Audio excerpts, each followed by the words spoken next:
అమ్మా ఈ వీధి చివర ఒక బ్రాహ్మణోత్తముని ఇంటి దగ్గర సత్యనారాయణ స్వామి వారి పేరు గల వ్రతం జరుగుతున్నది. అచ్చడుగు పోయినాను.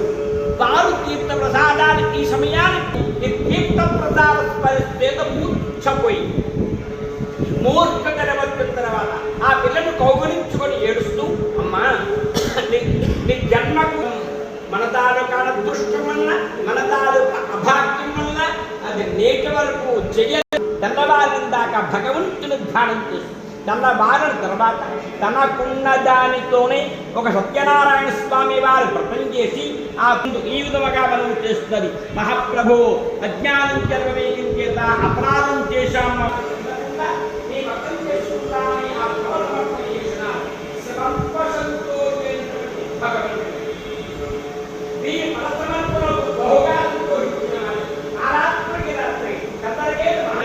అయినా నిన్ను మేము క్షమిస్తున్నాం. నువ్వు తెల్లవారి తిరిగి ఆ ఇద్దరు వర్తకుల్ని బంధముక్తులుగా ఉంచి వారి దగ్గర స్వాధీనం చేసుకున్న ధనం కంటే 1,00,000 రెట్లు ధనం హెచ్చుగా ఇచ్చి వారిని సమర్యాదగా సాగనము అని హెచ్చరిక చేసినారు.